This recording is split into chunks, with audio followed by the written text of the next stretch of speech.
to consult with the authorities in the police service for purposes of allocating new security. You don't become an employer of that person.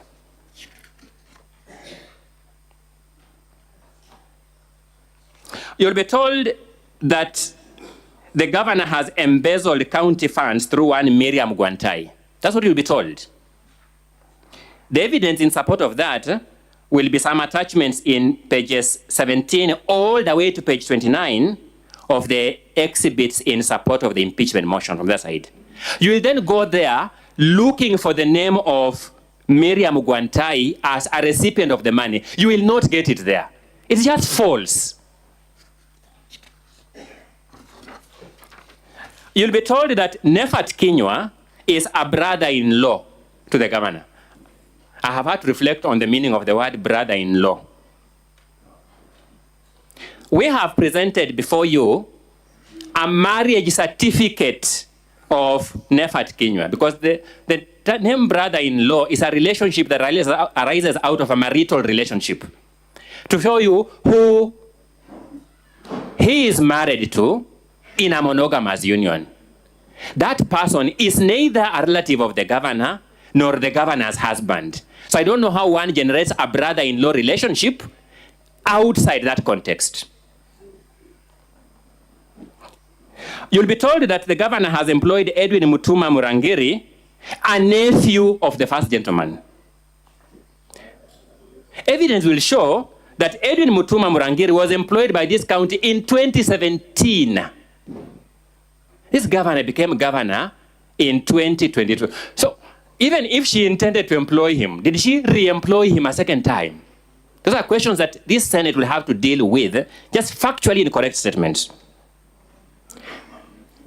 Edwin Mutuma Murangiri is not related to the first gentleman as a matter of fact. So it is false. You'll be told that he is one of the people through whom the governor is swindling county funds. We will then take you to the IFMIS extract that they have presented and ask, show us the name of Edwin Mutuma Murangiri receiving any sum of money for any purpose in that IFMIS extract. You will not get it there. It's just false. Then there are some falsehoods that are also very courageous, senators, because they also lie about this Senate. You'll be told that this Senate, so to speak, stopped the governor in the last impeachment exercise from running the private charity project dubbed Okolea. You'll be told that. On that one, we think this Senate will be our witness, that you didn't do that. You'll be told, for example, 2 county vehicles, KAX 574V and KCB 845F, were damaged. First, they are described as county vehicles, damaged in one of the Okolea charity events. We have presented before this court official searches from the National Transport and Safety Authority, which can be the only source of information on who owns this vehicle. These are private vehicles not owned by the county at all, just falsehoods. And you'll be told, honorable senators, that the governor has assigned diplomatic duties to her unqualified sisters. I was reviewing the law on this. Function number 1 in the 4th schedule of the national government, function number 1 is foreign relations. So how does the governor engage in foreign relations? Just falsehoods. You'll be told the governor has named a public road after the husband. I was reflecting on this, Mr. Speaker, sir, honorable senators. If you were to tell the assembly side to take you to Meru and take you to a road named after the first gentleman, you'll get the meaning of what is called a wild goose chase. You'll not get to any particular road located anywhere called the name of the first gentleman. Instead, they will tell you, let us remain on Facebook. There's some post on Facebook somewhere. Then you'll come across just distorted claims. distorted, misrepresented claims. For example, Mr. Speaker, sir, and honorable senators, you run offices here and know that your offices here are supplied with hospitality supplies, some sugar for your guests, some soft drinks, some water. So somebody will go to IFMIS and find an entry, hospitality supplies, which are things ordinarily bought from petty cash interest. They'll make a report and say, these are hospital supplies in their report to you, to create an impression that this person in the governor's office is actually supplying our hospitals.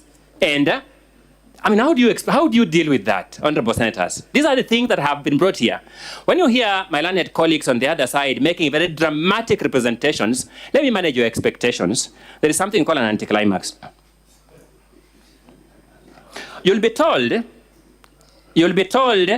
that the governor is culpable of bullying, undermining, and posting insulting and demeaning messages about the deputy governor. This is a sad claim, and I must emphasize this. I want you to finally contextualize this matter. There is a video clip that will be played here of the deputy governor chanting with a group of youths in Meru County, chanting the following slogans. Kawira doesn't have a home, oh yay, oh yay. She doesn't have a home, oh yay, oh yay. She's a prostitute, eh yay. She's a prostitute, eh yay. Mutuma, kindly strategize, eh yay. You will see that is the video that the governor replies to. And the governor says in reply to that video that is calling her a prostitute, that I cannot be intimidated and I cannot be cowed by these childish, mannerless, mobilized people. You'll be told, no, focus on these words, that I'll not be cowed by these childish, mannerless, mobilized people, but forget the video she is responding to in the same WhatsApp group, calling her prostitute. Honorable senators, the voting that you make in this Senate is a constitutionally prescribed voting governed by your conscience and your oath of office.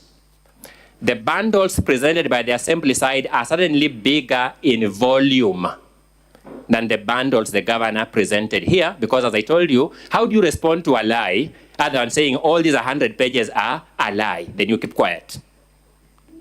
They've given you a big house, big in stature, but if you look carefully at the pillars of that house, if you look carefully at the columns of that house, you'll discover that their constituent material are biscuits. We urge you to accordingly vote, putting that house of biscuits on the weighing scale and see whether it will collapse the scale as a dominant consideration in your voting in this matter. And that is the